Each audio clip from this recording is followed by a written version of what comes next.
विश्व संस्कृति के निर्माण में योगदान जो ऋग्वेद का रहा है उस पर हम चर्चा करेंगे। वेद क्या हैं? वेद विश्व साहित्य के प्राचीनतम ग्रंथ हैं, यह तो हम जानते ही। उनमें भी ऋग्वेद संहिता सर्वप्राचीन है। अपनी प्रातिभ दृष्टि से जिस ज्ञान राशि का ऋषियों ने साक्षात्कार किया उसको वेद हम कहते हैं। और जिन तत्वों का ज्ञान अन्य स्रोत से हमको नहीं हो सकता उसको हम वेद से जानते हैं। इसलिए वेद हमारे लिए आधार है। जितने भी धर्म, दर्शन, अध्यात्म, विज्ञान, कला, साहित्य की परंपराएं हैं भारत की, वो सब वेद से निकली हैं और ऋग्वेद उनमें सबका मूल है। तो यह ऋग्वेद पर चर्चा इसलिए बहुत ही प्रासंगिक और हमारे लिए उपादेय है। और 4 वेद संहिताएं हैं, पर 4 वेदों के अतिरिक्त अन्य भी वेद हैं, यह भी ध्यान में रखना चाहिए।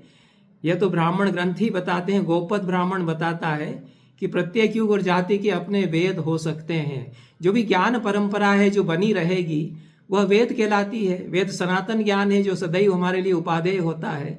तो संहिताओं में हमने उन चार संहिताओं में ऋग्वेद, यजुर्वेद, सामवेद और अथर्ववेद, इन संहिताओं में हमने उस ज्ञान को संचित किया। लेकिन अन्य भी वेद हो सकते हैं। गोपद ब्राह्मण कहता है कि ताभ्य पंचवेदान निर्मयत सर्ववेदम पिशाच वेदम असुर वेदम इतिहास वेदम पुराण वेदम इति। इतिहास पुराण वेद भी वेद है, असुर वेद भी होता है। तो इस तरह से अन्य जातियों की भी जो ज्ञान परंपराएं हैं उनका संकलन यदि किया जाएगा तो वेद ही कहलाएंगे, यदि वे ज्ञान परंपराएं मानव जाति के लिए कल्याणकर हैं और मानव जाति के विकास के लिए वे आवश्यक हैं। तो इस प्रकार से ये ऋग्वेद उनमें सब सर्वप्राचीन है। जितने भी वेद हैं, जितनी भी ज्ञान मीमांसाएं संसार की हैं, उनमें ऋग्वेद सर्वप्राचीन है। और जितनी परंपराएं हमारी हैं, चाहे वे साहित्य की परंपराएं हों, संस्कृति की परंपराएं हों, ज्ञान की, दर्शन की परंपराएं हों, शास्त्रों की परंपराएं हों, उन सब का भी स्रोत, उद्गम ऋग्वेद है। यह ऋग्वेद वाचिक परंपरा में कई हजार वर्षों तक संग्रहित और सुरक्षित किया जाता रहा। वेदों के भी जितने मंत्र हैं वो ऋषियों ने उनका साक्षात्कार किया। यह एक सभ्यता का, हमारी संस्कृति का जो उषक काल था, तो जिसमें वो हाथ से लिख करके कागज पर नहीं रखते थे, उनको तो मंत्र दिखाई पड़ते थे। या उस समय जो हमारे पुरखे थे वह दिव्य ज्ञान का आविर्भाव उनके चित्त में जिस प्रकार से होता था, तो मंत्रों का साक्षात्कार वे करते थे। और उन मंत्रों को उनकी मेधा, स्मृति इतनी उदग्र थी कि वो याद रख सकते थे। तो इस तरह से पीढ़ी दर पीढ़ी 10,500 मंत्र ऋग्वेद के और इसी प्रकार से अन्य वेदों के भी मंत्र परंपरा में याद रखे गए। यह अन्य किसी देश में ऐसा चमत्कार नहीं हुआ कि इतना विशालकाय ग्रंथ और उसके मंत्र आनुपूर्वी के साथ में एक एक अक्षर का क्रम वही रहेगा। एक एक अक्षर का जो उच्चारण का आरोह अवरोह है, जिसको कि हम उदात्त, अनुदात्त और स्वरित के द्वारा समझाते हैं। वेदों को जब अध्यापन करते हैं तो कहाँ स्वर ऊंचा जाएगा, कहाँ नीचा जाएगा, कहाँ समान रहेगा, यह भी इंटोनेशन सारे वैसे के वैसे ही रहेंगे। इस क्रम से हजारों मंत्रों को, ऋग्वेद के 10,500 से अधिक मंत्रों को पीढ़ी दर पीढ़ी याद रखा गया और वैसा का वैसा ही मौखिक रूप में उनको सुरक्षित रखा गया। यह ऋग्वेद की और वेद की महिमा है। उनको इतना बहुमूल्य माना गया कि उसी क्रम से एक एक अक्षर को उसी उच्चारण के साथ और उसी लहजे के साथ में, उसी इंटोनेशन या स्वरों के उतार चढ़ाव के साथ में याद रखा जाएगा। यह कुछ हजार वर्षों तक इस तरह से वेदों को हमने सुरक्षित रखा। उसके लिए हमने विधियां अपनाई कि कैसे हम ऐसा का ऐसा ही इनको याद रखेंगे। अब तो यह हमको बड़ा असंभव लगता है, जबकि एक श्लोक भी याद रखना हमारे आजकल के लड़कों के लिए मुश्किल है। कहते हैं, किसी कॉलेज के, यूनिवर्सिटी के लड़के से कहें, भले ही वह संस्कृत का लड़का है, कि कोई शुद्ध श्लोक सुना दो तो नहीं सुना पाएगा ठीक से। ऐसे भी हमारे यहाँ अब विद्यार्थी आ रहे हैं। तो कई हजार मंत्रों को ठीक वैसा का वैसा ही शुद्ध बोलने वाले हमारे लोग जो हैं, उन्होंने कैसे ऐसी विधियाँ आविष्कृत की। वो बड़ी वैज्ञानिक विधियाँ, उसको विकृतियाँ, अष्ट विकृतियाँ कहते हैं, कि हमको याद करने के लिए, मेमोराइजेशन के लिए ये टेक्निक्स या ये तकनीकें उन्होंने ईजाद की। तो ये व्याधि मुनि का ग्रंथ विकृतिवल्ली है, उसमें 8 प्रकार, ये अष्ट प्रकार जो उनको कंठस्थ करने के हैं मंत्रों को, उनको बताया गया है। तो जटा, माला, शिखा, लेखा, ध्वजो, दंडो, रथो, गण, अष्टौ विकृतयः प्रोक्ता। ये 8 विकृतियां हैं जिनको अपना करके वो एक एक मंत्र को याद रखते थे। पदपाठ उसका किया, एक एक पद को अलग अलग करके पदपाठ किया, फिर क्रम पाठ किया, और किसी मंत्र को पदच्छेद करके फिर जब दोहराते हैं तो पदपाठ होता है, फिर क्रमपाठ होता है। क्रमपाठ में 2 शब्द लेकर के और उनको हर दूसरे को उनमें से दोहराते चलते हैं, तो ये क्रमपाठ हो जाता है। फिर जटा पाठ होता है, पद युगल को 3-3 बार दोहराते हैं। तो इस तरह से दोहराव बढ़ता चला जाता है। इसी में जीवन अर्पित किया। कई कई पीढ़ियों ने हमारे तो वेदों को इस तरह से सुरक्षित रखा, क्योंकि उनको लगा कि ये बड़ी ज्ञान निधि है। तो इस तरह से ऋग्वेद फिर बाद में जब पोथियाँ बनी तो संहिता उसको कहा गया कि सारे मंत्रों को जो जिसको हम ऋग्वेद के रूप में जानते हैं उनको एक पोथी में लिख करके संकलित किया गया। तो लिख करके संकलित जब करते हैं तो संहिता हो जाती है। उनको एक साथ एकत्र हम पुस्तक में या पोथी में कर लेते हैं। अब यह है कि जिन ऋषियों ने इन मंत्रों को रचा, चाहे हम रचा कहें चाहे देखा ऐसा कहें, क्योंकि देख करके उसको फिर बताएंगे, बोलेंगे, उसमें परिष्कार करेंगे, उसमें और कुछ करना हो तो वो भी करेंगे। क्योंकि ऋषि यह भी कहते हैं कि हमने ये मंत्र देखे लेकिन हमने इनमें परिष्कार किया। सक्तुमेव तितौ न पुनन्तो ऐसा भी कहते हैं। और जैसे कि कारीगर या बढ़ई छीलता है, उस तरह से हमने इन मंत्रों को छील करके तराशा है, यह भी मंत्र में वे कहते हैं। तो यह उनमें परिष्कार भी उन्होंने किया, वो तो दिखाई पड़ गया। फिर उसको उन्होंने छंद में ठीक से और भी व्यवस्थित किया। तो मैं भी कह सकते हैं कि प्रणेता भी वे हैं, वो साक्षात्कारकर्ता भी वे हैं। यह हर अच्छे काव्य के साथ ये होता है। इसमें कोई ऐसी अचरज की या अस्वाभाविक बात नहीं है। जो भी बड़ा कवि है वो देखता है अपने भीतर, कविता उसके भीतर उगती है। जो छोटे मोटे कवि हैं वे जोड़ तोड़ करके तुकबंदी करते हैं। जो बड़े कवि हैं उनके भीतर तो कविता दिखाई पड़ती है उनको, उसके बाद फिर वो उसमें तराशते हैं, उसके बाद उसको मांझते हैं। तो हर कवि दृष्टा होता है, कवि मनीषी होता है। हमारे यहाँ कवि को परिभाषित ही इसी तरह से किया गया है। तो न जात ये भट्टतोत कहते हैं कि तब तक कविता नहीं होती है जब तक कि दर्शन नहीं होता है। दर्शनात् वर्णनात् चैव लोके रूढ़ा कविश्रुति नान ऋषि कवि ऋत्युक्ता ऋषिश्च किल दर्शनात्। कवि वही है जो दर्शन अपने भीतर करता है, उस कविता का मंत्र की तरह उसको दिखाई पड़ती है, फिर भी उसको तराशता है। तो ये प्रक्रिया वेदों में भी है। तो हम यह भी कहते हैं कि उन्होंने उन मंत्रों का इल्हाम हुआ, साक्षात्कार किया और उनको उन्होंने फिर प्रस्तुत किया, परिष्कृत रूप में प्रस्तुत किया। इस परंपरा को उन्होंने हजारों वर्षों तक बचा करके रखा। तो कौन लोग थे जिन्होंने साक्षात्कार किया है, कौन ऋषि थे जिन्होंने कि उनको इस तरह से रचा? तो ये मंत्रों के साक्षात्कारकर्ता और प्रणेता थे। उनमें से कई कई ऋषियों के नाम हमको मिलते हैं प्रत्येक सूक्त के साथ। ऋग्वेद में मैं बताऊंगा कि कैसे उसका विभाजन हुआ है। तो उसमें कई सूक्त है, कई मंत्रों का एक जो संकलन है उसको सूक्त कहते हैं। उसमें 2-3 मंत्र हो सकते हैं, 5-6 हो सकते हैं, 15-20 हो सकते हैं, शोतक हो सकते हैं। एक विषय पर जो मंत्र इकट्ठे हैं उनको सूक्त कहते हैं। तो पूरा का पूरा सूक्त किसी एक ऋषि ने देखा है। वशिष्ठ हो सकते हैं, भरद्वाज हो सकते हैं, विश्वामित्र हो सकते हैं, गृत्समद हो सकते हैं। इनकी परंपरा है, इनकी पीढ़ी दर पीढ़ी परंपरा चली आई है। और जब कई परिवार लगे हुए हैं विप्रों के, ज्ञानियों के ऋग्वेद को बचाने में, तो उससे शाखाएं बनती हैं। हर परिवार की एक शाखा हो जाती है, तो उसकी शाखा के द्वारा पहचाना जाता है। तो शाखा पाठ में कहीं कहीं भेद हो जाता है, क्योंकि पीढ़ी दर पीढ़ी करते करते हो सकता है कि कहीं ना कहीं कुछ उसमें उच्चारण में या मंत्रों में, आनुपूर्वी में उन्होंने कहीं भेद किया हो।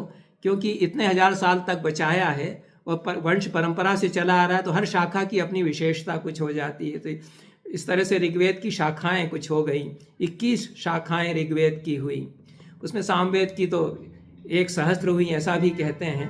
ऐसा मुक्तिकोपनिषद में बताया गया। पतंजलि ने भी महाभाष्य में बताया कि ऋग्वेद की 21, यजुर्वेद की 109, सामवेद की 1000 और अथर्ववेद की 50 शाखाएं हुई।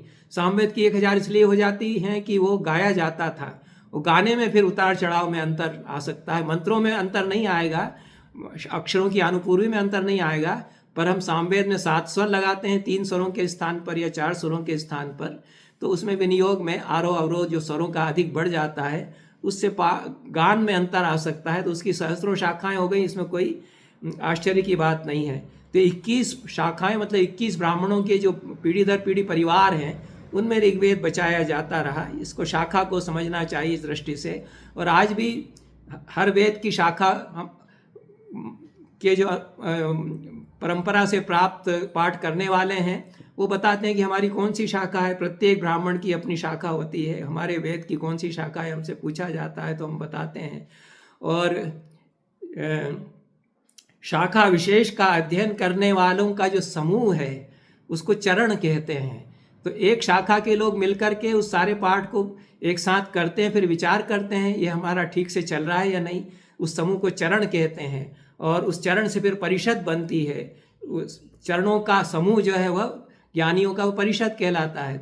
तो शाखा, चरण और परिषद ये कितनी संस्थाएं हमने वेदों को रक्षित करने के लिए बनाई हैं। ये बड़ी परंपरा रही है वेदों के साथ में। तो ये तो परंपरा के संबंध में मैंने बताया। ऋग्वेद का विभाजन किस प्रकार से हुआ उसके बारे में मैं संक्षेप में बताता हूँ कि अष्टक क्रम और मंडल क्रम, इन दो क्रमों से ऋग्वेद का विभाजन किया गया है। अष्टक क्रम में 64 अध्यायों में उसको बांटा गया और 8-8 अध्यायों का एक अष्टक माना गया। तो इस तरह से संपूर्ण ऋग्वेद में 8 अष्टक हो जाते हैं। 64 अष्टक पूरे ऋग्वेद में हैं और उसमें भी 8-8 अध्यायों का एक अष्टक हो जाता है।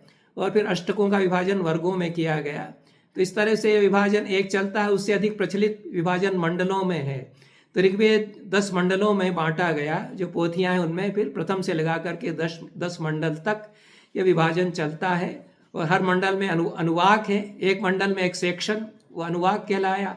और हर अनुवाक में कई कई सूक्त हैं और एक सूक्त में कई मंत्र हैं। तो एक सूक्त एक विषय पर हो जाता है, या एक अन्विति उसमें है कि किसी एक देवता की स्तुति है, कोई एक ज्ञान का विषय है कि सृष्टि का उद्भव कैसे हुआ, तो वह एक सूक्त कहलाया। तो कई सूक्तों को मिला करके एक अनुवाक और कई अनुवाकों को मिला करके मंडल, इस तरह से 10 मंडल ऋग्वेद में हैं। और सारे के सारे ऋग्वेद में जो 10 मंडलों में 85 अनुवाक हैं, 85 अनुवाकों में 1028 सूक्त हैं। 1028 सूक्तों में 10,528 मंत्र हैं। ये मंत्रों की संख्या है। इतना मोटा ऋग्वेद है। उसको सारण भाष्य सहित जब एक एक पंक्ति मिलाकर के छापेंगे तो क्या परिश्रम होगा, ये आप अंदाजा कर सकते हैं। हमारे पंडितों ने क्यों नहीं मुद्रित करा लिया? मेरा उनसे ही सवाल है कि छापा खाना तो आ गया था, 18वीं शताब्दी में कलकत्ता में प्रेसें थी, लेकिन किसी पंडित के मन में ऐसा विचार नहीं आया कि हम किताब छपवा के दुनिया को बता दें कि संसार की सबसे पुरानी पोथी हमारे पास है। तो मैक्स मुलर ने कहा कि मैंने दिन रात बैठ करके एक एक अक्षर मिलाया है पोथियों से, और मेरा दावा है कि कोई भी एक शब्द ऐसा नहीं है जो मेरी दृष्टि से गुजर करके शुद्ध न किया गया हो। इतना परिश्रम होता है। सारण भाष्य सहित 4 खंडों में जब ऋग्वेद को प्रकाशित करेंगे, इसको 25 साल पूरे छपने लगे थे। जो 1849 में पहला खंड का एडिशन निकला, उसके 5-10 साल बाद दूसरा निकल पाया, क्योंकि उस जमाने में कैसे प्रूफ संशोधित होते थे, कंप्यूटर थोड़ी थे कि तुरंत करेक्शन कर लेंगे। तो कुछ सालों में पूरे 4 खंड हुए। उसके बाद तो भारत में चौंके पंडित लोग, बड़ी जागृति आई। पूरे भारत में नवजागरण जो हुआ है उसमें मैक्स मुलर के ऋग्वेद जो छप करके आ गया उसका बड़ा योगदान रहा। और उसके कारण बड़ा सम्मान भी मैक्स मुलर को मिला। भले ही बाद में उनको अब गाली दी जाती हो, देते रहें, उससे फर्क नहीं पड़ता है। तो ये उस पर चर्चा करने का यहाँ समय नहीं है। लेकिन ये 10,528 मंत्र हैं पूरे ऋग्वेद में। और जैसा मैंने बताया कि कई शाखाएं हैं, 21 शाखाओं में से कई तो लुप्त हो गई। 5 शाखाओं के बारे में हमारी जानकारी है। एक शांखायन संहिता का संस्करण, जो विलुप्त शाखा का एक संस्करण बाद में मिला है, उसको शांतिपनी राष्ट्रीय वेद विद्या प्रतिष्ठान जो हमारे उज्जैन में ही है उसमें प्रकाशित कर दिया गया है। उसमें कुछ मंत्र अधिक हैं। तो किसी शाखा में जो चूँकि स्मृति में सुरक्षित रखा गया है, तो हो सकता है कि कुछ मंत्र लुप्त हो गए किसी शाखा में करते करते, किसी में कुछ मंत्र अधिक हैं। तो इस शाखा में जो कुछ अधिक मंत्र थे वो भी आ गए हैं। अभी भी संभावना है कि कोई लुप्त शाखा फिर से मिल जाए, तो वो एक नए कुछ ऋग्वेद के मंत्र हमको प्राप्त हो सकते हैं। अब ये तो जो तकनीकी जानकारी है ऋग्वेद के बारे में, वो मैंने यहाँ तक दी। एक बड़ी बात जो ऋग्वेद में है कि इसमें स्त्री कवि भी हैं, और स्त्रियों को कवि ही कहते हैं। ये संस्कृत के छात्रों को मैं बताना चाहता हूँ कि कवि शब्द, ऋषि शब्द, शिशु शब्द ये उभयलिंगी होते हैं। तो बच्ची के लिए भी हम शिशु कहते हैं, जो नवजात बच्ची है उसको भी शिशु कहते हैं। और स्त्री हो चाहे पुरुष हो उसको कवि ही कहते हैं। कवयित्री नहीं कहना चाहिए। कवयित्री वो त्रच प्रत्यय लगा करके अन्य अर्थ में बनेगा। तो इनको कवि ही कहा है। और कई महिला ऋषि हैं, वो भी ऋषि को भी महिला को भी ऋषि ही कहा है, ऋषि का कहने की जरूरत नहीं है। सायण तो जो अपाला के, घोषा के, विश्ववारा के सूक्तों की व्याख्या करते हैं, मंत्रों की व्याख्या करते हैं, तो कहते हैं अपाला ऋषि ही, घोषा ऋषि ही, वो ऋषि है। ऋषि का काय को कहेंगे, मलपार्थक कन प्रत्यय क्यों लगाएंगे, तो उनको भी ऋषि ही कहा गया है। तो कई महिलाएं भी ऋषि हैं ऋग्वेद में, उपनिषदों में ब्रह्मवादिनियां हैं, वेद में कई मंत्र दृष्टा महिलाएं हैं, वो ऋषि हैं। तो उसमें अपाला, घोषा, विश्ववारा और लोपामुद्रा है, ये हैं, और वसुक्र की पत्नी शाश्वती है, गोधा है, ये महिलाएं हैं, ऋषि उनमें हैं, और इनके रचे हुए मंत्र मिलते हैं। इनकी बड़ी विशेषता है कि कोई महिला यदि ऋषि होती है, कवि होती है, तो उसकी अलग, उसके मंत्रों में अलग छटा आती है। वो पति से दुख मुझे दिया जा रहा है, यह भी अपने मंत्र में कहती है। कोई त्वचा का रोग हो गया, उसके कारण पति ने छोड़ दिया है, ये अपाला और घोषा बताती हैं। इंद्र ने मुझे ठीक कर दिया है, वो कहती हैं। तो ये नारी जीवन जो ऋग्वेद में आता है, बहुत मार्मिक इनके सूक्त हैं। हमको जो ऋग्वेद वेद पढ़ाए गए, वो अंग्रेजों ने सिलेबस बना दिया, और उसमें उन्होंने इस तरह से बना दिया कि पढ़ाया जाए कि गडरियों के गीत हैं, तो और उस तरह से उन्होंने सिलेबस हमारा बना दिया। पुरानी यूनिवर्सिटियों में उसी तरह से पढ़ाते रहे। जो ऋग्वेद की भव्यता, उदात्तता है, वह भी सामने आए। उसमें जो नारी जीवन है और नारियों के, स्त्रियों के जो उसमें कविताएं हैं, वो भी सामने आई। ये हमको नहीं बताया गया था। अब विचार करने की आवश्यकता है कि उसमें तो अपाला और विश्ववारा आत्रेय वंश, ये ऋषियों के वंश की थी। पंचम मंडल में आत्रेय ऋषियों के जो मंत्र हैं, उसमें अपाला और विश्ववारा के मंत्र इनमें हैं, और कुछ महिला ऋषियों के पूरे सूक्त हैं। विश्ववारा का पूरा सूक्त है, और उनको बड़ा सम्मान दिया गया है। यज्ञों में विनियोग बताया गया हमारे शोध सूत्रों में और कौशिक सूत्र आदि में, कि ये विश्ववारा के सूक्त का विनियोग कहाँ कहाँ होगा। तो यह ऋग्वेद की एक महिमा यह भी है कि प्राचीनतम जो महिला कवि हैं, उनका एक भव्य उदात्त स्वरूप उनकी कविता का हमको ऋग्वेद से प्राप्त होता है। अब ये लोग जो ऋषि लोग हैं, वशिष्ठ हैं, विश्वामित्र हैं, भरद्वाज हैं, गौतम हैं, जिनके की सूक्त या मंत्र मिलते हैं, और महिला कवि भी हैं, महिला ऋषि भी हैं, ये मूलतः कहाँ रहते थे आरंभ में, इस पर चर्चा करते हैं। ये सप्त सिंधु प्रदेश में मूलतः ये लोग रहते थे, जो भारत के उत्तर में है। सप्त सिंधु प्रदेश, जहाँ 7 नदियाँ बहती हैं, सिंधु विपाशा जिसको कि व्यास इस समय कहते हैं, शुतुद्री या शतद्रु जिसको सतलज कहते हैं, वितस्ता जिसको झेलम कहते हैं, असिकनी जिसको चिनाब कहते हैं, और परुष्णी जिसको रावी कहते हैं, वो सरस्वती, ये 7 नदियाँ इस प्रदेश में बहती हैं, तो सप्त सिंधु इसको कहते थे। और यहाँ पर ये लोग रहते थे। बाहर से कहीं से आए इसका तो कोई प्रमाण नहीं मिलता है। और इन्होंने अद्भुत रचनाएं इस प्रदेश में रह करके की, जो कश्मीर और हिमालय से लगा हुआ प्रदेश है। और कितने पहले ये लोग रहते थे जिन्होंने ऋग्वेद जिस समय रचा है, वो कब रचा, इस पर विचार करते हैं तो कई मतांतर हैं। उनमें जो शास्त्र प्रमाण से सर्वाधिक माननीय लगता है, वो ज्योतिष के आधार पर कैलकुलेट करके, गणना करके, जो काल गणना करके ऋग्वेद का काल बताया गया है, और एक भूगोलिक जो भूगर्भ शास्त्रीय परिवर्तनों के आधार पर जो काल बताया गया है। ये 2 वैज्ञानिक हैं। तो तिलक बहुत बड़े विद्वान हैं। तिलक को, लोकमान्य बाल गंगाधर तिलक को लोग जानते हैं कि बड़े नेता थे कांग्रेस के, उग्र दल के। वो संस्कृत के महान पंडित थे और वेद के बड़े विद्वान थे। उनकी 2 बहुत मोटी किताबें हैं, Orion the Arctic home of Vedas, अंग्रेजी में उनका बड़ा ग्रंथ है, वो भी आपको इंटरनेट से मिल सकता है। बहुत मौलिक उद्भावनाएं उन्होंने ऋग्वेद के संदर्भ में उसमें की हैं, और गीता पर उनका भाष्य तो बहुत प्रसिद्ध ही है। उनको मैक्स मुलर ने वाइसराय को चिट्ठी लिखी थी कि मांडले जेल से इनको छोड़ दीजिए, क्योंकि ये वेद के बहुत प्रकांड पंडित हैं, ये वेद पर काम करेंगे तो दुनिया को बड़ा लाभ होगा। ये चिट्ठी मिलती है। और लॉर्ड रिपन थे वाइसराय, उन्होंने मैक्स मुलर की चिट्ठी के बाद उनको ऑर्डर किया था कि इनको छोड़ दिया जाए। इसको तिलक ने एक्नॉलेज किया। उन्होंने लिखा है कि मैक्स मुलर ने मेरे इसमें मुक्त होने में मदद की है। और फिर उन्होंने कहा कि जैसा मैक्स मुलर की इच्छा है, मैं पूरा जीवन अब वेद के स्वाध्याय के लिए लगाऊंगा। उन्होंने ये महान ग्रंथ लिखे। तो ये तिलक ज्योतिष के बड़े पंडित थे। तो उन्होंने जो नक्षत्रों की स्थितियां हैं ऋग्वेद में, उनके आधार पर कैलकुलेट किया। कृत्तिका नक्षत्र का वर्णन है, कृत्तिका काल उसको कहते हैं। तो उन्होंने 5-6 हजार साल पहले ईसा से कम ये मंत्र आ चुके थे, और कुछ इनके भी पहले, क्योंकि ये पीढ़ी दर पीढ़ी जिन जिन ऋषियों को जब जब मंत्र दिखे वो उनको सुरक्षित रखते गए। तो किसी एक समय में अचानक किताब बन गई, वो ऐसा नहीं हुआ है। कुछ हजार साल में ऋग्वेद के सब मंत्र इकट्ठे हुए और फिर उसके बाद कुछ हजार साल तक उनको याद रखते रहे, फिर बाद में उनको पोथी में संग्रहित किया गया। तो ये ज्योतिष के इसीलिए कठिनाई होती है कि वास्तव में क्या काल हम उसका माने। कुछ बहुत पहले के मंत्र हो सकते हैं, सूक्त हो सकते हैं, 10-15 हजार साल पहले के हो सकते हैं, कुछ और बात के हो सकते हैं। यह वैज्ञानिक दृष्टि से ज्योतिष के प्रमाणों के आधार पर हम जो नक्षत्रों की अलग अलग स्थितियां उनमें वर्णित हैं उसके आधार पर कह सकते हैं। लेकिन जो अदिति काल 6000 ईसा पूर्व से आरंभ हुआ ऐसा तिलक कहते हैं। उसके बाद मृगशिरा काल आया जिसमें 4000 ईसा पूर्व से आरंभ होता है। फिर कृत्तिका काल आया और 2500 ईसा पूर्व का काल है। फिर अंतिम काल होता है जिसमें कि सूत्र ग्रंथ लिखे जा रहे हैं, वेद संहिताएं पूरी उसके पहले तक हो चुकी हैं। लेकिन एक प्रमाण जो है वो भूगर्भ शास्त्र का दिया जाता है।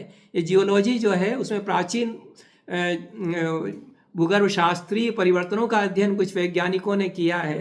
जिन जिन विश्वविद्यालयों में अच्छे जियोलॉजी के डिपार्टमेंट हैं वहाँ अगर आप पता करेंगे तो बता सकते हैं कि हिमालय कब बना। हिमालय तो बहुत बाद में बना।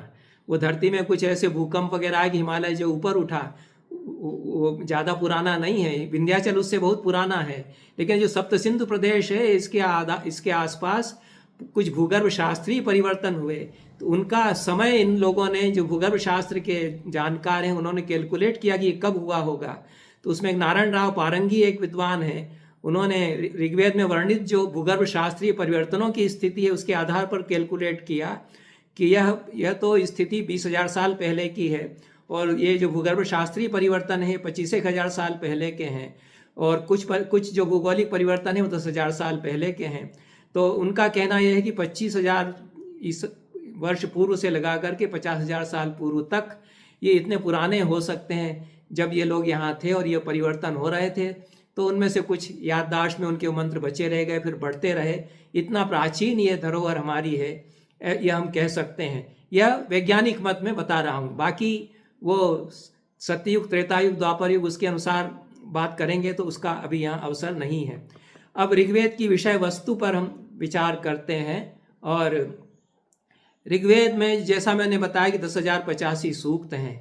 इन सूक्तों को हम यदि क्लासिफाई करें, वर्गीकरण इनका करें तो इनमें से कुछ में तो मोटे तौर पर स्तुतियाँ हैं। स्तुतियाँ होने के साथ साथ कुछ दार्शनिक चिंतन भी हो सकता है, कुछ खेत खलिहान का वर्णन भी हो सकता है, यह तो है। लेकिन मूल मोटे तौर पर स्तुति परक कुछ सूक्त हैं। बहुत सारे सूक्त स्तुति परक हैं, किसी देवता की स्तुति है। वो देवता का स्वरूप भी ऐसा नहीं है कि मंदिर में जैसे आज पूजा करने जा रहे हैं, वो तो देवता उनको दिखाई पड़ते हैं, जैसे घूम रहे हैं उनके आसपास, वो बुलाते हैं तो आ जाते हैं। ये ऋषि उस प्रकार के ऋषि हैं जो देवताओं का साक्षात दर्शन करते हैं। वो उनको अनुभूतियाँ उस प्रकार की होती हैं तो उनकी स्तुति करते हैं। वो कहते हैं हमने बुलाया तो आप आ गए, हमारे बुलाने पर आप आते हैं। मंत्रों में वो ये भी कहते हैं। कुछ दार्शनिक सूक्त हैं जिनमें बड़ा चिंतन है, बड़ा गहरा चिंतन है। अभी सृष्टि का आदिकाल है, एक प्रकार से मानव सभ्यता का आदिकाल है। तो सृष्टि कैसे हुई और कैसे यह बढ़ रही है, कौन इसको बनाता है, इस पर विचार करते हैं। तो ऐसे कुछ दार्शनिक सूक्त हैं। ये हमारी जो पूरी दार्शनिक परंपराएं हैं उनका ये मूल है। जो स्तुति परक सूक्त है उसमें जो हमारी स्तुति की, भक्ति की परंपरा है उस सब का मूल हम उनको मान सकते हैं कि कैसे स्तुति देवता की, ईश्वर की जाती है। जो दार्शनिक सूक्त हैं जैसे पुरुष सूक्त है, हिरण्यगर्भ सूक्त है, नासदीय सूक्त है, ऐसे अद्भुत सूक्त हैं ये। इनमें इतना गहरा चिंतन है सृष्टि को लेकर के। तो आज भी जो फिलासफर्स हैं बड़े बड़े वो मानते हैं कि नासदीय सूक्त में जैसा ऋषि ने कह दिया है वैसा तो कोई बड़ा दार्शनिक भी इतने हिम्मत करके नहीं कह सकता है कि कैसे इस सृष्टि का उद्भव हुआ है। ये कोई नहीं बता सकता है। जो इसका अध्यक्ष है परम व्योम में वो भी जानता है या नहीं जानता है, हम नहीं कह सकते हैं। ये बहुत साहस से ही कोई कह पाएगा। ये दर्शन शास्त्र में जो तार्किक मति वाला है वही कह सकेगा। इसलिए दर्शन शास्त्र का जो चिंतन है वह नासदीय सूक्त जो है उसके द्वारा, हिरण्यगर्भ सूक्त जो है उसके द्वारा कि सबसे पहले क्या हुआ सृष्टि में, हिरण्यगर्भ था, वह वैज्ञानिक दृष्टि से भी उसकी व्याख्या की जा सकती है। एक अंडाकार गोला था और उससे फिर तो इस प्रकार से ये दार्शनिक सूक्त हैं।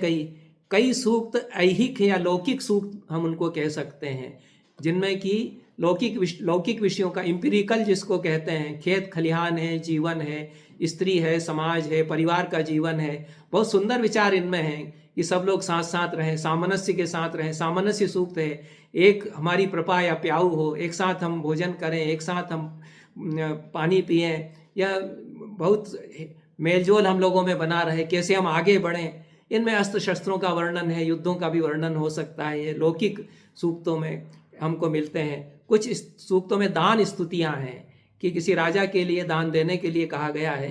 तो ये जो चाटु काव्य बाद में विकसित होता है, प्रशस्ति काव्य विकसित होता है, उसका बीज हम इनमें देखते हैं। और बहुत ही महत्वपूर्ण सूक्त संवाद सूक्त हैं।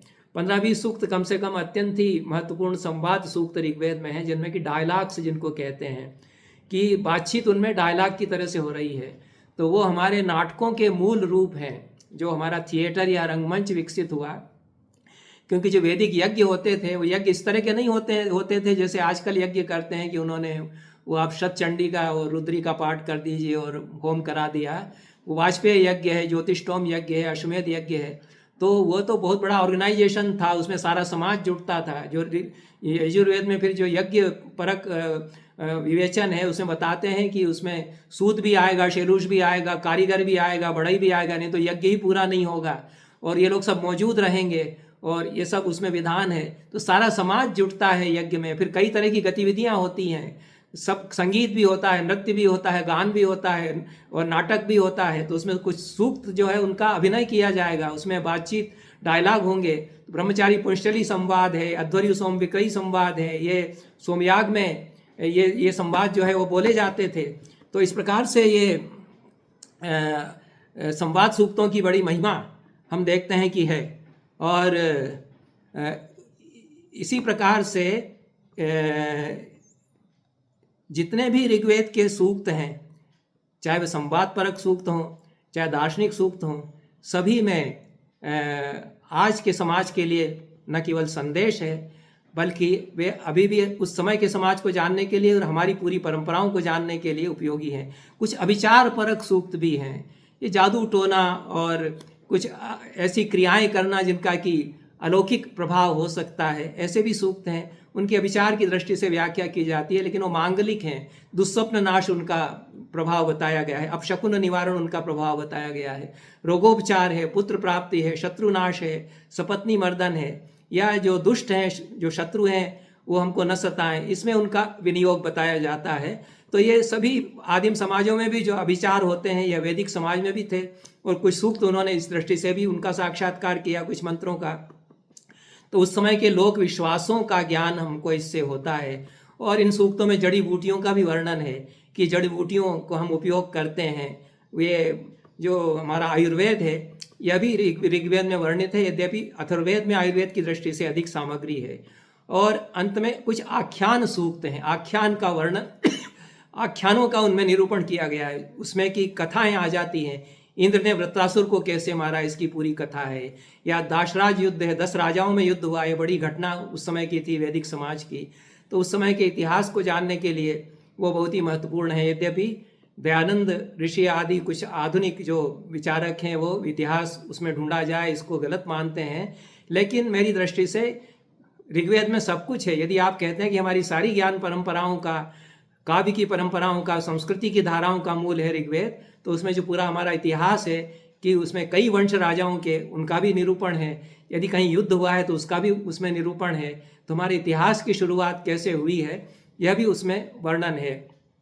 तो इस प्रकार से ऋग्वेद का महत्व हमारे लिए इतिहास की दृष्टि से, इस देश के भूगोल को जानने के लिए कि कितनी नदियां बहती हैं, अब उनके नाम हमको जरूर जानना चाहिए, उसमें से कितनी लुप्त हो गई हैं, कितनी हैं अभी, और कैसे सौंदर्य उनका है उस जमाने में, अब क्या वो सौंदर्य बचा रहा है, इसलिए ऋग्वेद को पढ़ना चाहिए। जिस तरह से वो सरस्वती के सौंदर्य का वर्णन करते हैं, सरस्वती तो बाद में लुप्त हो गई, लेकिन जितनी नदियां हैं इस देश में उनमें सबसे बड़ी और सबसे पावन तो सरस्वती उन्होंने कहा है। और सरस्वती देवी और सरस्वती नदी, इनमें कोई अंतर नहीं है, ये अभेद अभिन्नता इनमें है। उसी सरस्वती नदी को वे देवी सरस्वती भी कहते हैं और देवी सरस्वती ही सरस्वती नदी भी है, यह मानते हैं, क्योंकि उसके किनारे उन्होंने जो ज्ञान साधना की है उसके कारण वो सारी जो नदी है वो सरस्वती स्वरूपा है। तो वो देवी सरस्वती जो कि अक्षमाला और वो उस हंस पर बैठती है, वो तो बाद में कैलेंडरों में हमने उसकी छवि बनाई, वो पुराणों में उसकी वो छवि बनी, लेकिन जो हमारे ऋषि वर्णन करते हैं वो तो सरस्वती नदी ही वह देवी सरस्वती भी है। जो सारी प्रकृति उसमें दिव्य है, सब कुछ ईश्वर उसमें विराजमान है, परम तत्व उसमें विराजमान है, पहाड़ है, नदियां हैं, पेड़ पौधे हैं, उस सब में वे देवता को देखते हैं तो सब कुछ दिव्य है उनके लिए। वो दृष्टि हमसे खो गई, तो ऋग्वेद को पढ़ करके हम उस दृष्टि को समझ सकते हैं और फिर से विचार कर सकते हैं कि हमने क्या खो दिया है जो हमारी सभ्यता का विकास हुआ उसमें। जैसे कि सबसे पहला राष्ट्रगीत अगर कहीं है तो ऋग्वेद में है, उसके बाद बहुत बड़ा राष्ट्रगीत यदि दूसरा मिलता है तो अथर्ववेद में है, और ऐसा बढ़िया अद्भुत राष्ट्रगीत फिर जो अथर्ववेद में पृथ्वी सूक्त है वैसा और कोई नहीं है। ये सबसे बड़ा राष्ट्रगीत है हमारे लिए, उसको समझा जाना चाहिए, इसलिए ऋग्वेद को पढ़ा जाना चाहिए। धरती कैसी है भारत की, इसका वर्णन ऋग्वेद में करते हैं। यह 5वें मंडल का 84वां सूक्त यह है जो पृथ्वी पर सूक्त है। पृथ्वी मतलब भारत देश की जो धरती है, उसको भारत की यह जननी है हमारी, इस रूप में ऋषि स्तवन करते हैं। वो कहते हैं कि प्रकृष्ट गुणों वाली महत्ता से संपन्न पृथ्वी, तुम प्राणियों को अपनी महिमा से तृप्त करती हो, तुम पर्वतों के महान भार को संभाले हुए हो, तुम अपनी महिमा से शक्ति से इस धरती अपने ऊपर जल के प्रवाहों को बहने देती हो, तुम जो घूम रही हो, तुम जो तेजोमयी हो, हम तुम्हारी स्तुतियां करते हैं। जैसे जैसे तुम घूमती हो तुम्हारी गतियों के साथ हम तुम्हारी स्तुतियां करते हैं। हिनहिनाते अश्वों की तरह गरजते हुए मेघों से बरसती हुई जल धाराओं को जब तुम ग्रहण करती हो अपने देह पर, तब हे धरती बिजली लप लप कर चमकती है तुम्हारे ऊपर, मेघों से झमाझम वर्षा होती है, तब हम स्तोतागण तुम्हारी स्तुति करते हैं हे भूमि। तो ये उसको जननी और माता कहते हुए, और किस तरह से वह सारे वनस्पतियों को पहाड़ों को संभाले हुए इस रूप में उसकी स्तुति करते हैं। दृढ़ा चिद्या वनस्पतिन क्षमया दर्शोर्जा यत्ते अभ्रस्य विद्युतो दिवि वर्षंति वृष्टयः। ये जो कहते हैं, जो मैंने कहा कि सरस्वती नदी जैसी उन्होंने बहती हुई अद्भुत नदी देखी थी, वो सरस्वती नदी पर भी ऐसे सूक्त हैं जिनको लगता है कि ये तो हमारा राष्ट्रगीत है। अम्बि तमे नदी तमे देवी तमे सरस्वती अप्रशस्ताय वस्मसी प्रशस्ति मम वनस्कृति। यह वेद पाठी जैसा पाठ करते हैं उनको उनसे सुनिएगा। मैं यहाँ अर्थ की दृष्टि से पढ़ रहा हूँ। हे सबसे बड़ी माँ, हे सबसे बड़ी नदी, हे सबसे बड़ी देवी सरस्वती, हम अप्रशस्त जन तेरी स्तुति करते हैं, तू हमें समृद्ध कर दे अपने ज्ञान से। ये सरस्वती नदी के लिए भी है, वही सरस्वती देवी भी है। यह तो उसके कुछ में कई सूक्त हैं सरस्वती नदी को लेकर के, वही सरस्वती देवी भी है। चूंकि आज हम सरस्वती की पूजा कर रहे हैं तो मेरी दृष्टि से यही सरस्वती की पूजा है जो ऋग्वेद में सरस्वती के सूक्त हैं। हे सरस्वती, जब तक तुम चमक रही हो, जब तक उगते हैं अन्न तुम्हारे ऊपर, तुम हमारे क्षेत्र में तृप्त रहो। हमें दो संततियाँ, इमा ब्रह्म सरस्वती जुषस्व वाजिनीवती, याते मन्मग्रत समदा ऋतावरी प्रिया देवेशु जुगति। हे अन्नमयी, हे जलमयी, हे ऋत को लाने वाली सरस्वती, हमारी ये आहुतियाँ स्वीकार करो। देवताओं के बीच तुम्हारे लिए जो माननीय आहुतियाँ हम अर्पित करते हैं उनको तुम स्वीकार करो। यह सप्त सिंधु प्रदेश का जैसे वर्णन करते हैं, स्वदेश का जैसे वर्णन करते हैं। इमं में गंगे यमुने सरस्वती शुतुद्री स्तेमं सचता परुष्ण्या असिक्न्या मरुद्रदे वितस्तयोर्जकीय शृणुया सुषोमया। ये सिंधु जिस समय तुम फसलों से लहलहाते प्रदेश की ओर बहती हो, वरुण देवता तुम्हारे तेज बहाव के लिए खोद खोद कर गहरे रास्ते बनाते हैं। तुम धरती पर सपाट मार्गों से बहती चलती हो, इसीलिए हम जंगम जीवों के जीवन का आधार तुम बनती हो। तुम्हारा ये सब जो पूरा खेत खलिहान फसलें उगती हैं और कैसे समृद्धि आती है हमारे जीवन में, यही सरस्वती देवी भी है। यही हमारे मनुष्य जीवन को भौतिक समृद्धि से भी संपन्न करती है। ये जो बाइफर्केशन है, कंपार्टमेंटलाइजेशंस हैं, जो जीवन को खांचों में बांट करके देखा गया है कि देवता अलग हो गए, उनकी हम स्तुति अलग से करें और अपना खेत खलिहान अलग से देखें, ये संपूर्ण जीवन है, इसमें सब कुछ जुड़ा हुआ है। तो संपूर्ण जीवन की परिकल्पना हमसे छूट चुकी है। हम लोग टुकड़े टुकड़े में जीते हैं, विखंडित लोग हम हैं। तो ये लोग जो उसको संपूर्ण को देखते हैं कि सारे देवता भी इसी में मौजूद हैं, इसी के बीच, इन्हीं नदियों में, इन्हीं पहाड़ों में हम दिव्य तत्व को देखते हैं। थोड़ा सा हम यदि अपने चित्त को निर्मल बनाएं तो हमको लगने लगेगा कि वो सही है, नहीं तो हमको लगेगा कि तो बड़ी बेवकूफ़ी की बात है कि क्या नदी में हम काय को ईश्वर देखेंगे, हम नहाते हैं वो गंदा होता रहे, हमने थूक दिया, उसमें क्या है, क्यों हम सब करें ये सब परवाह उसमें, क्यों देवता उसको माने, यही हम कहते रहेंगे। ये अंग्रेज़ों ने हमको कहा है कि ये नदियाँ हैं, ये नाले हैं, पानी है, तो इनमें फैक्ट्री का पानी मिलता रहे। हमारे लिए तो महान पाप है पेड़ को काटना, क्योंकि उसमें देवता है। वटवृक्ष में ही देवता नहीं, हर पेड़ में चैतन्य और जीव और देवता है, उसमें हर पेड़ में देवता का निवास है। यह वैदिक दृष्टि है, ये ऋग्वेद से आरंभ होती है। तो दृष्टि हमसे छिन गई है। कब छिन गई है? ये 18वीं शताब्दी तक मौजूद थी। ये अंग्रेज़ों ने हमको उससे छीना है, जो यूरोप की सभ्यता लेकर के आए थे। इसको समझना चाहिए और किस तरह से फेरबदल हुआ है औपनिवेशिक दौर में, इसको भी समझना चाहिए। तो ये नदी को कहते हैं कि माता है। सिंधु नदी जैसे पुत्रवती माताएं प्रेम से भरकर बेटों के पास जाती हैं, जैसे नवप्रसूता गायें बछड़ों के पास भागती हुई चली आती हैं, वैसे ही पुकारती हुई दूसरी नदियां तेरे पास आती हैं और तुम हमारे पास आती हो। तुम उनकी सेना बना करके चल देती हो, तुम उनके आगे आगे चलती हो। तुम गमनशीला गोमती के साथ बहती चलती हो, तुम तुष्टामा के साथ बहती चलती हो। क्योंकि सरस्वती के बाद सिंधु नदी सबसे बड़ी है और उसमें कई नदियां फिर मिलती हैं, तो उसके बिंब बनाते हैं। बहुत सुंदर कविता फिर उसमें बनती है। इन नदियों के साथ तुम एक रथ पर सवार होकर के चल पड़ती हो। जब सारी नदियां मिलती हैं तो लगता है कि बड़ी रथ यात्रा है चल दी है। हे सरल गामिनी स्वच्छ जल से भरी सिंधु नदी, नदियों में अदम्य सिंधु नदी तुम हो, सबसे वेगवती नदी तुम हो। सब यह चकित कर देने वाले तेज भागते अश्वों के समान यह सिंधु नदी है। यह रूपवती नारी की तरह देखने में सुंदर लगती है, ऐसा वे कहते हैं। यह मधु की वर्षा करते पावन पावन वृक्षों से आच्छादित यह नदी है, ऐसा वे कहते हैं। तो सारा जो सौंदर्य है जीवन का, नदियों का, पहाड़ों का, पर्वतों का, इस देश की धरती का, यही तो राष्ट्र प्रेम है। और इसका संदेश हमको ऋग्वेद देता है। बहुत से राष्ट्रगीत हमको ऋग्वेद में इस प्रकार के मिलते हैं। और ये जो प्रकृति में दिव्यता के दर्शन होते हैं, यह तो हमारा चित्त यदि निर्मल है और हम अपने निर्मल चित्त से जो भोर में लालिमा छिटकती है सवेरे, अब तो वैसी नहीं दिखाई पड़ती है, लेकिन कभी हम गांव गिराव में जहाँ हवा साफ है वहाँ जाकर के और भोर में जो लाली छिटकती उसको देखें तो हमको शायद लगेगा कि क्या सौंदर्य, इसकी क्या छटा है। तो ये उसको उषस उन्होंने कहा, उसमें उनको देवी दिखाई पड़ी। तो ऐसा शुभ्रान तन्वो विधानो देव स्नाति दर्शयेनो अस्तात् अपद्वेषो बाधमाना तमान सुषा दिवो दुहिता ज्योतिषागात। ये सारे देवता द्युलोक, उसमें देवता है। ये द्युलोक की कन्या यह उषा चली आ रही है, जो लालिमा भोर में छिटक गई है सूर्योदय के पहले, यह देवी है। ऐसा लगता है जैसे सरोवर में स्नान करके कोई रमणी जो है उज्जवल अपनी काया के साथ चली आ रही हो, ऐसी यह प्रकाश में जगमगाती हुई चली आ रही है। ये जो सारे इस देश के सौंदर्य के चित्र हैं, ये हमको कैसे हम इस देश को जाने पहचाने, क्या हमने खो दिया है, इस देश के सौंदर्य को हमने कैसे खो दिया है आधुनिकता की दौड़ में, उसको भी हम समझें। ऋग्वेद हमको बताता है। और ऋग्वेद में जो लौकिक सूक्त हैं वो अद्भुत हैं, और उसमें ऐसे ऋषियों के सूक्त हैं जो कि वर्ण व्यवस्था से परे हैं।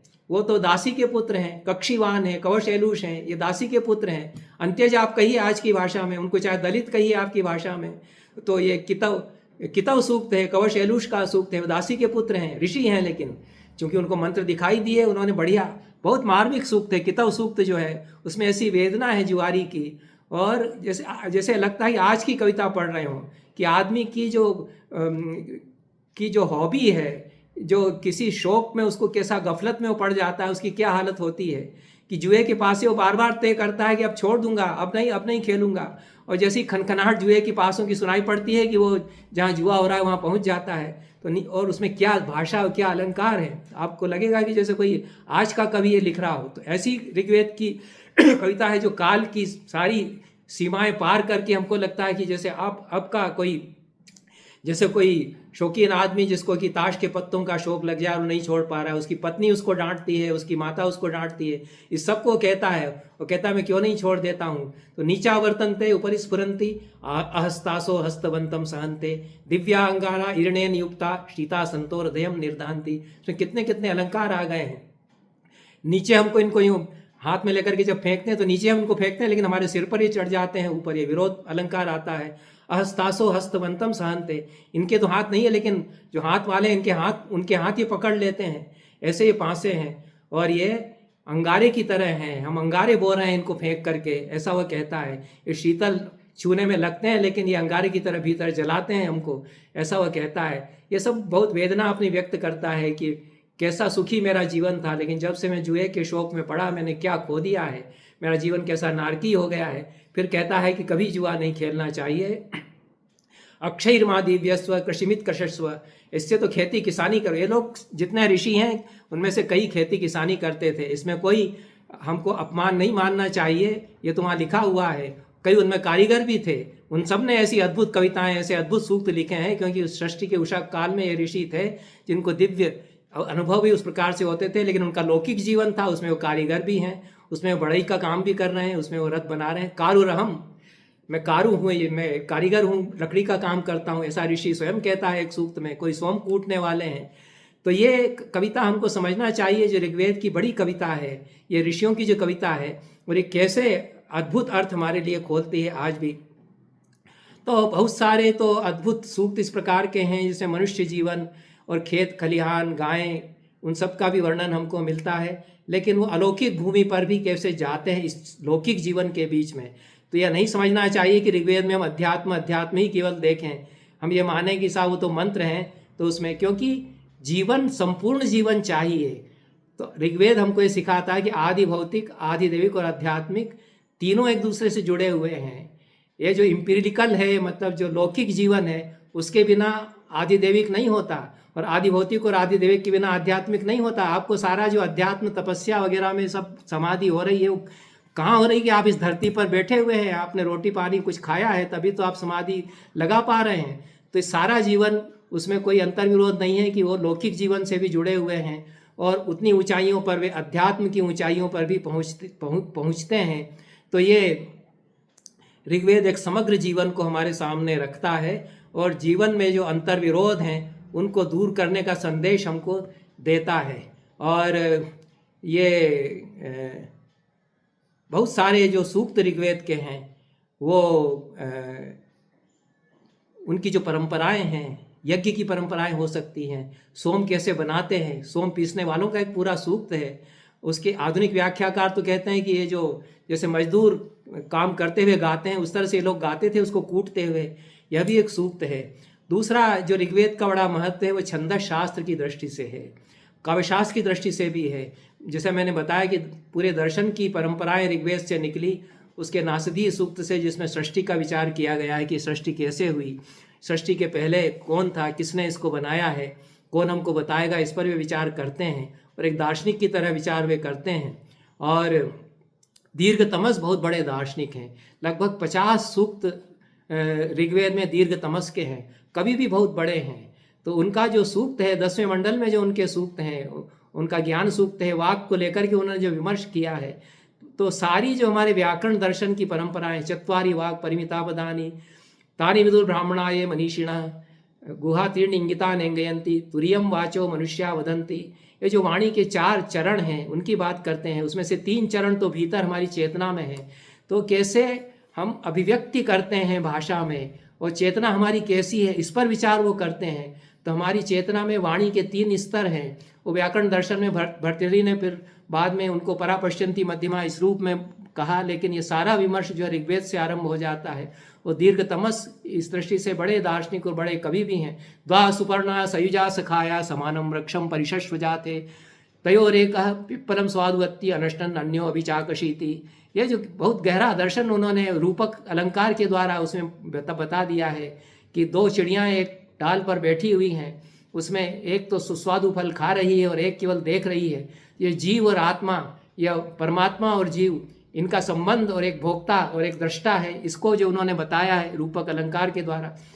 और 2 बूढ़ी स्त्रियां हैं जो कि चरखा चला रही हैं, वो बुन रही हैं, एक काले रंग का धागा बुनती हैं, एक सफ़ेद रंग का धागा। ये बहुत अद्भुत जो रूपक हैं उन्होंने दीर्घतमस ने अपने उस लंबे सूक्त में गूथे हैं। इस तरह के 50 सूक्त ऋग्वेद में दीर्घतमस के हैं, जिनमें कि क्या क्या तो उपमाएं, क्या क्या रूपक और क्या क्या दर्शन के विचार, कविता और दर्शन एक साथ उनमें मिल जाते हैं। क्योंकि जो कवि है वही दार्शनिक है, जो कवि है वही ज्ञानी है। यह भी अंग्रेजों ने हमको बताया कि पोएट अलग है, फिलासफर अलग है और स्कॉलर अलग है। हमारे यहाँ ऐसा कोई भेद नहीं है। हमारे यहाँ तो कही दिया कि जो कवि है वही ऋषि है, जो ऋषि है वही कवि भी है। तो ऋग्वेद में कविता क्यों नहीं होगी? कवि ही सबसे बड़ा ज्ञानी भी हो जाता है, कवि ही ऋषि भी हो जाता है, क्योंकि वो अलग अलग करके नहीं देखता है चीज़ों को। जैसा आज हम देख रहे हैं, ये जो वैज्ञानिक बुद्धि है उसने हमको ये बांट करके अलग अलग करके देखने की जो बुद्धि दी है, उससे संपूर्णता हमसे छिन चुकी है। तो अखंड का बोध हमसे छिन चुका है। उस अखंड के बोध को पाने के लिए हमको ऋग्वेद के पास जाना चाहिए। उसका पाठ जो करते हैं वो पाठ आप सुनिए, वो तो ठीक है। जटामाला, जटा पाठी भी मिलते हैं, घन पाठी भी अभी तक मिलते हैं, और अद्भुत उनका पूरा जो उद्यम है कैसे ऋग्वेद के घन पाठ को उन्होंने बचा करके रखा है। लेकिन वो केवल उसी को बचा करके रखेंगे तो अजायब घर की चीज़ हो गई। तो केवल उसी तक सीमित नहीं होना है, नहीं तो स्थाणुरयम किल भारहार किलाभूत आदित्य वेदान्न विजानाति योर्थम। केवल पाठ ही सुरक्षित रखा है और उसके जो अभिप्राय उनको नहीं जाना है, तो गधे की तरह वो बोझ लाद रहा है। तो पाठ सुरक्षित रखा है तो बहुत बड़ा काम किया, क्योंकि कई शताब्दियों तक हमारे पास सामग्री नहीं थी कि कैसे बचाएंगे। कागज कलम यदि नहीं आए हैं, लेखनी नहीं आदि, लिपि यदि नहीं आई है, इतना पहले का है, 50,000 साल पहले का है, तो उन्होंने कैसे बचा लिया, ये तो बहुत महान कार्य है।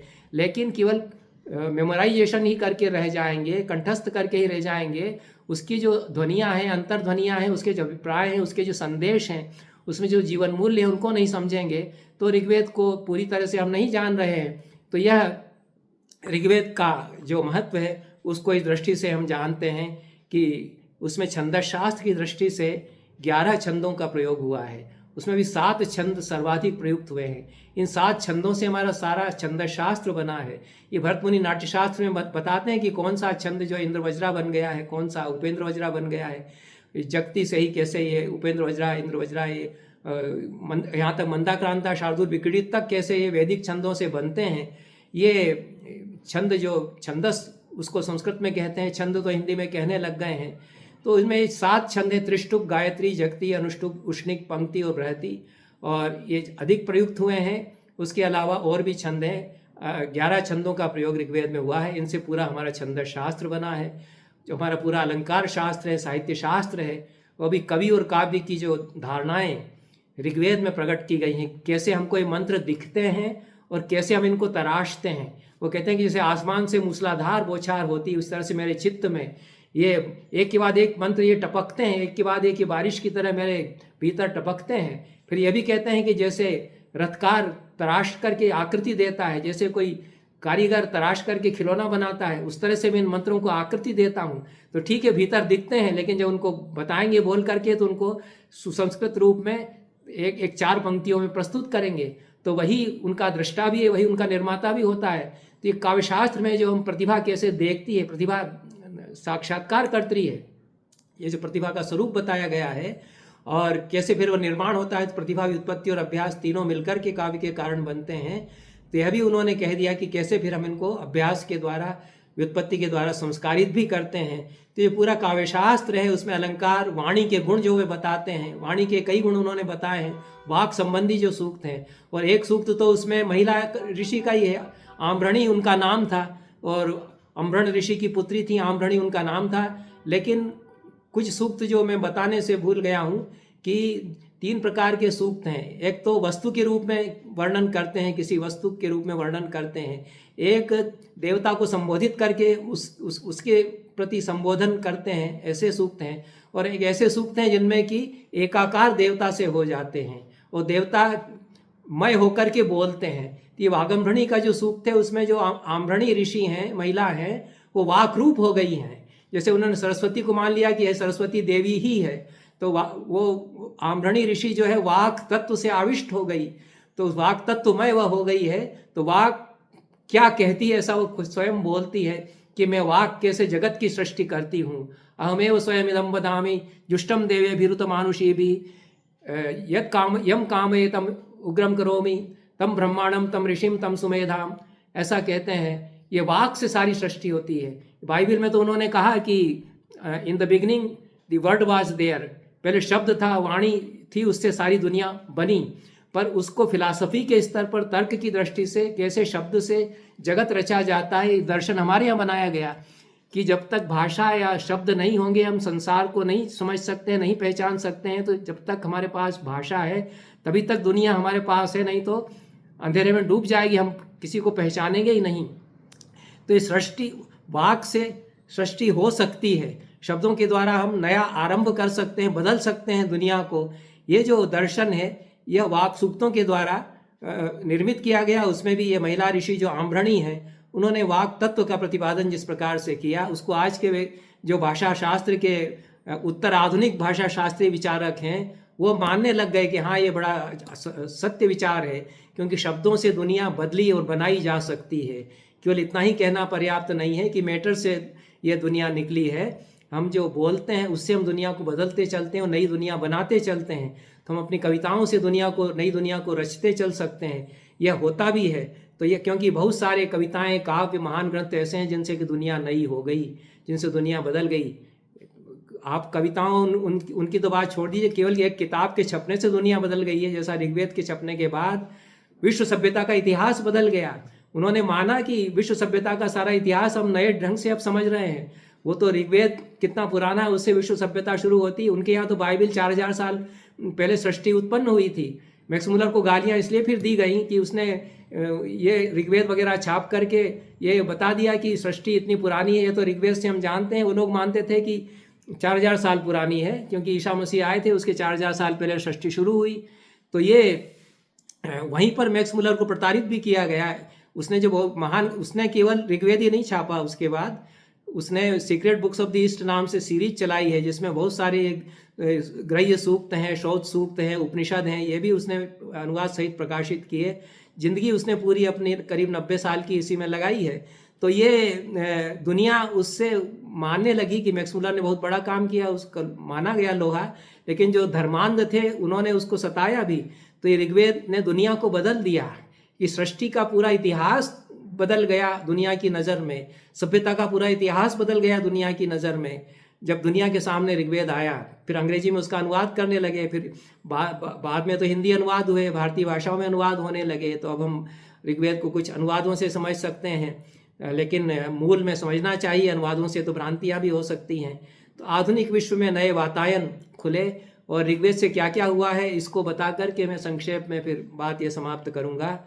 कई नए ज्ञान के वातायन जो खुले, उसमें कई नए विषय ऋग्वेद के प्रकाशन होते ही सामने आए, जिस तुलनात्मक भाषा शास्त्र, कंपेरेटिव फिलोलॉजी जिसको कहते हैं।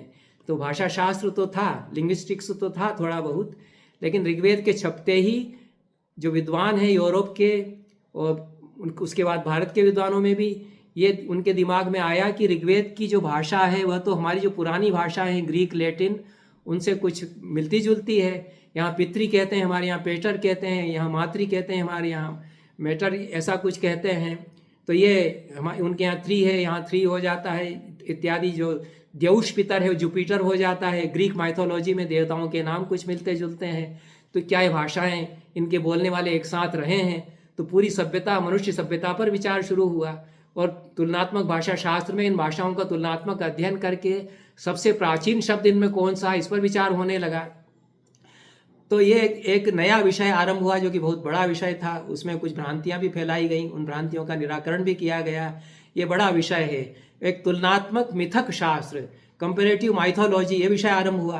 क्योंकि देवताओं का वर्णन और कथाओं का वर्णन, जो इंद्र के द्वारा वृत्र के संहार की कथा, जो जल प्रलय की कथा, इन सब को पढ़ करके जो पश्चिम के विद्वान हैं उनने ये माना कि प्राचीन जो देश हैं संस्कृति से संपन्न, उनमें भी इस तरह की कथाएं हैं। ये नहीं मानना चाहिए कि केवल भारत में ही सबसे प्राचीन संस्कृति है। कई देश ऐसे हैं जिनमें की बहुत प्राचीन संस्कृति है। जैसे जहाँ बहुत झगड़ा चल रहा है ईरान और इराक, ये मिस्र जिसको कहते हैं, वहाँ ईसा से 5000 7-8 हज़ार साल पुराने पिरामिड हैं। हमारे यहाँ तो उतने, वो कितने ऊंचे ऊंचे पिरामिड हैं, हमारे यहाँ तो उतनी ऊंची बिल्डिंग कोई नहीं है। तो उनकी संस्कृति, उनकी भी बहुत पुरानी है। चीन की संस्कृति, मिस्र की संस्कृति, ग्रीक संस्कृति भी पुरानी है। इन प्राचीन संस्कृतियों का अध्ययन अब नए सिरे से किया जाए, जब सबसे पुरानी किताब हमको मिल गई। भारतीय संस्कृति और पुरानी हो सकती है, इस दृष्टि से फिर से अध्ययन किया जाए। ये दुनिया में बदल गई, दुनिया में जो दृष्टि है, सभ्यता का इतिहास समझने की दृष्टि बदल गई। और एक तुलनात्मक मिथक शास्त्र की जो प्राचीन कथाएं हैं, आख्यान हैं, देवताओं के पुराणों पौराणिक जो कथाएं हैं, वो कैसे मिलती जुलती हैं। कि जैसे जल प्रलय की कथा है, वो ऋग्वेद में कहीं आती है, हमारे शतपथ ब्राह्मण में आती है, तो वो उनके यहाँ भी आती है। मिस्र की माइथोलॉजी में भी आती है, ग्रीक माइथोलॉजी में भी आती है। उनकी कथाओं में भी वो जो नोह किस तरह से नाव लेकर के गए थे, पहुँचे थे जब प्रलय हो रहा था, इसकी कथा वहाँ भी आती है। हमारे यहाँ मनु किस तरह से नाव में बैठ गए और उनको मत्स्य जो है ले गया, इसकी कथा आती है। तो ये तुलनात्मक पुरा कथा शास्त्रीय विषय चला, तुलनात्मक भाषा शास्त्र के अलावा। और तुलनात्मक सौंदर्य शास्त्र भी एक विषय नया आरंभ हुआ। इस तरह से अध्ययन के नए विषय, नए वातायन ऋग्वेद के प्रकाशन के द्वारा खुले, और उनमें ज्ञान विज्ञान का नया विस्तार अब हम कर सकते हैं। और बहुत सारी नई जानकारियाँ उसके द्वारा, इन अध्ययनों के द्वारा सामने आई। बाकी जो वैश्विक मानवता को संदेश है ऋग्वेद का, आनो भद्राः क्रतवो यन्तु विश्वतः, सब ओर से महान विचार हमारे पास आए। दुनिया में जहाँ से जो कुछ भी उदात्त विचार है उसको हम ग्रहण करें, यह भी वे कहते हैं। कण्वंतो विश्वमार्यम, दुनिया को, संसार को हम सुसंस्कृत बनाते चलें, यह भी ऋषि कहते हैं। तो यह जो आत्मविश्वास है ऋषियों का, उसको हम फिर से हासिल कर सकते हैं। लोक मंगल का, सामरस्य का जो भाव है ऋषियों का, कि संगच्छध्वम संवदध्वम संभो मनांसी जानताम, यह संज्ञान सूक्त जो 10वें मंडल में आता है, 10वें मंडल का 191वां सूक्त है। तो उसमें हम सब लोग हमेशा साथ बने रहें, एक साथ हम चलें जीवन में, एक साथ हम ज्ञान प्राप्त करें। ये कोई भेदभाव नहीं है।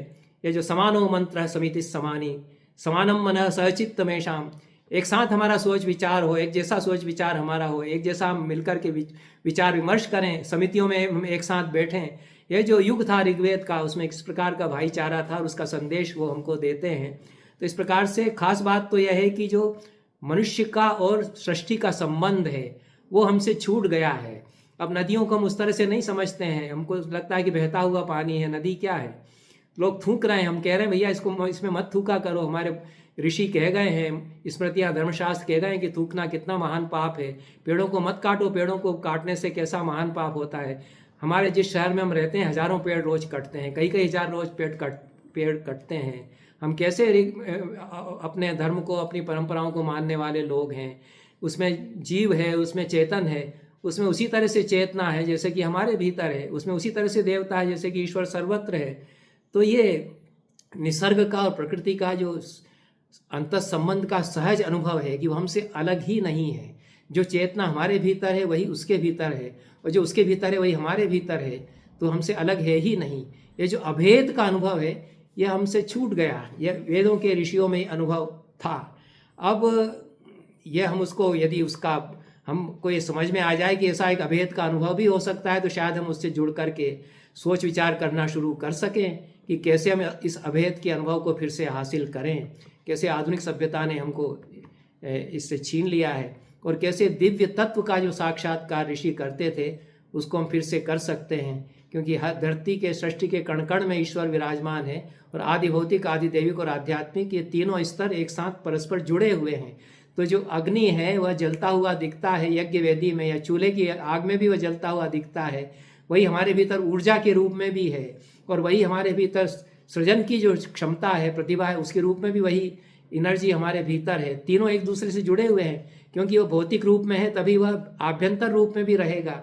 आभ्यंतर रूप में रहेगा तब और ऊंचा जो उसका रूहानी या आध्यात्मिक स्वरूप है उसमें वो रहेगा। क्योंकि एक के बिना दूसरा नहीं होता। सृष्टि में सब कुछ एक दूसरे से जुड़ा हुआ है, क्योंकि दिव्य तत्व सर्वत्र अनुस्यूत है या व्याप्त है। तो ये जो अभेदानुभूति है वह सृष्टि के कण कण में देखने की दिव्य तत्व को, यह हमको इस रूप में दर्शन के रूप में भी हमको देता है कि आदि भौतिक, आदि दैविक और आध्यात्मिक तत्व को हम समझ सकें। यह ऋग्वेद हमको संदेश देता है। इन शब्दों के साथ मैं अपनी बात यहाँ समाप्त करता हूँ। मैंने बहुत समय ले लिया। सभी को बहुत बहुत धन्यवाद। नमस्कार।